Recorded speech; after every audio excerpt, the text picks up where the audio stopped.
And this proliferation of drones has really come on the heels of 9/11. 9/11 happened, the Pentagon maybe had 50 drones in its arsenal. 10 years later, they have perhaps 8,000 drones. Now, let it be clear, there's all kinds of drones. You know, there's little bitty teeny drones that are the size of insects.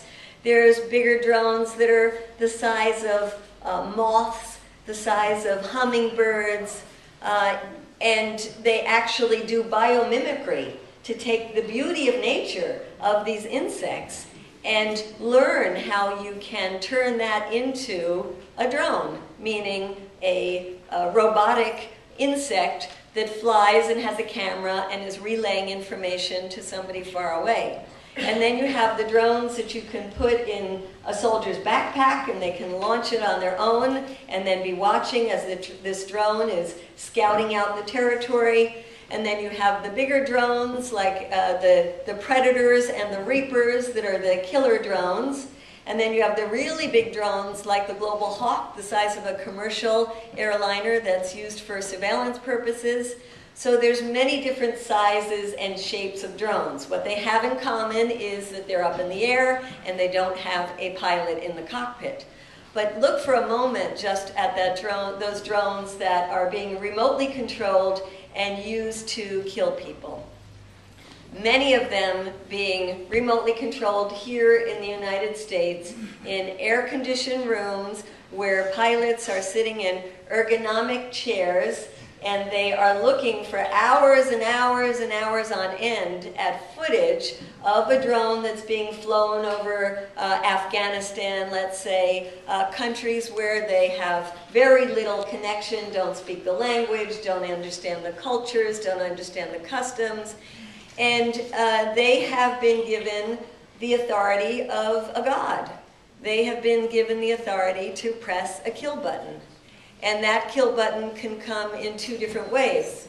One is called the personality strikes. And it means that there is a person that we're actually trying to get. That name is on a list and you are going after that person. And then there's another kind of strike that's called the signature strike.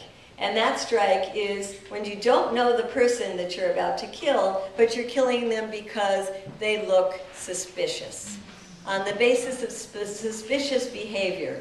So imagine you're a young guy, grew up playing video games, you were recruited by the Air Force or by the CIA because the PlayStation of the drone is designed like a video game PlayStation on purpose. And you get the young guys in and you sit them in front of a PlayStation and you say, okay, look out for suspicious behavior. Well, one of the things that these pilots say is their biggest problem is boredom. They're looking at a remote controlled screen hours and hours and hours. And they say it gets really, really boring. You know, a lot of people enter the military because they want some action. And you're not getting much action when you're sitting in this air-conditioned room in some place like Creech Air Force Base outside of Las Vegas. And so they're looking for suspicious behavior. And a lot of times they press the kill button is because they thought somebody was doing something that they might not have been doing. And so you get lots and lots of mistakes that are made. These pilots who are sitting in their office killing by day are also supposed to be going home at night to their families, being good husbands, being good fathers, being members of their church community. And lo and behold, it turns out that perhaps it's a good thing that many people are not wired that way, and they have a hard time integrating those different pieces of their lives. And so you find a level of PTSD among remote-controlled pilots that's similar to the soldiers who are on the battlefield. So where are these lists coming from that they are supposed to be using to kill? Well, that's something that I didn't really know when I spent a long time writing this book, because you got different information because the agencies that are carrying out these drone strikes are secretive agencies. It's either the CIA, or it's the Joint Special Operations Command of the military, or JSOC. And neither of those agencies are about to tell the American people what they're up to. And so it was hard to know just how those kill lists were determined.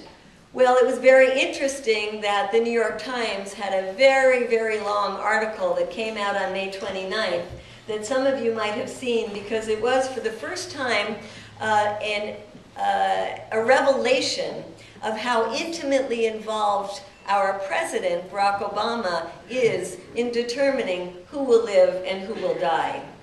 And these are members of the administration, both present and past, who decided for the first time to talk to the press about this. And they talked about how there's something called Terror Tuesdays at the White House. And the boys come over and they get inside the White House and they start looking through these profiles of people with their pictures on it. They say it resembles baseball cards. And they're deciding who is going to get on the kill list.